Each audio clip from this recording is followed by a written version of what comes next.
Hi, and welcome to CryptoBiography. I'm your host, Brandon Starr, and this is episode 144, and it's going to be titled The Southpaw. I've been sick this week, not the sickness, just some random bug that has other symptoms. But so the story's a little short, but I'm pretty happy with it, and I hope you enjoy it. So here we go.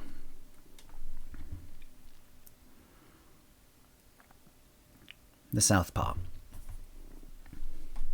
Come on, Dan, hit it! Dan, a skinny 11-year-old, held the bat on his left shoulder. It looked as big as he was. He was a lefty and looking out at the pitcher, who, even off the mound, would have been a head taller than him and was quite a bit stronger. He knew the future. He wasn't strong enough, big enough. He probably wouldn't ever be. But right now, he had an edge. He was the only left-handed player on his team, and a lot of the teams they played against had none as well, or perhaps one or two. And that was his edge. He couldn't hit the ball. Never. Not ever. But a lot of pitchers had trouble seeing the batter on the left side of the plate from up there on the mound. They shouldn't, but they did. So he leaned into the plate as much as was allowed and hoped that he could walk. Problem was, most pitchers could still throw a strike under those circumstances. And when you were throwing a strike and couldn't hit it to save your life, you had two choices. Not swing and make the pitcher realize he could throw any pitch and get it past you, or swing and hope you look close enough that he didn't realize he could throw any pitch and get it past you. He squinted. Supposedly it makes you look tougher, but it made him look like he had smelled something foul. The pitcher drew back, and Dan, without realizing it, held his breath. The pitch was over the plate, but a little high. He took a chance that it wouldn't be called a strike and let it pass. And he was right. But the next pitch was right down the middle. He couldn't ignore it. He swung. He was badly behind it. The ball was in the catcher's mitt before he was halfway through the swing. He tried to shake it off, but he could see the pitcher grinning.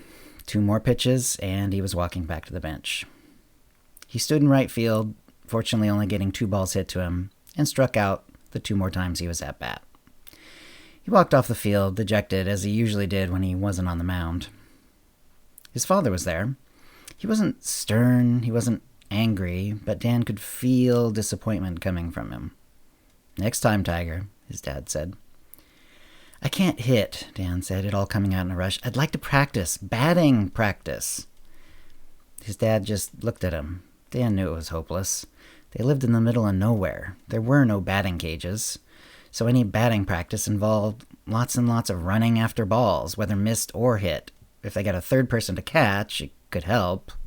But that never seemed to happen.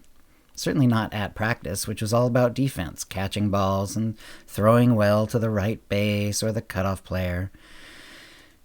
And you couldn't have the whole team there to field hits that probably wouldn't come, just to help a player who it didn't matter if he hit or not, because they barely had enough players to field a team with the subbing rules. "We'll come up with something," his dad said. Next game, Dan was a lot happier. He walked on base on his first at-bat, before the pitcher figured out he could just lob strikes down the middle and get the out. But more importantly, he got to pitch. 3 innings from the 2nd through the 4th. Just like hitting, pitching had an advantage at this age. The batters just weren't used to hitting against a left-handed pitcher. Dan wasn't large or strong, but he had a decent speed on his throw due to lots of practice. Not the fastest, as a matter of fact. His was the slowest fastball out of the 4 players who traded off pitching, but he was accurate. He could throw to nearly exactly where he wanted to most of the time, and he loved it. He had a good game and was in as long as the coaches and rules allowed before being subbed out. They were ahead when he went to the Pines. And getting on base felt good too, even though he didn't get a chance to score. He cheered his team, and they won by 1. After the game, Dan's parents took him out to pizza. "Good game, Dan," his father said. "Thanks. That was a good out you pitched at that last at-bat. That kid had a fast swing. You put it right on the inside corner. He just couldn't hit it there. Thanks." I know you've been having trouble at the bat, so let me sweeten the pot. You hit and get on base, I'll give you $20. Dan leaned back. Inflation had calmed down, but still, $20 was a lot. He nodded. Okay. But he didn't imagine what he could do with that much money. It didn't occur to him. He found himself getting quiet and upset. It wasn't until that night in bed that he finally figured it out. The $20 was incentive. But he didn't need incentive. He already wanted to hit the ball. At least once. Very badly.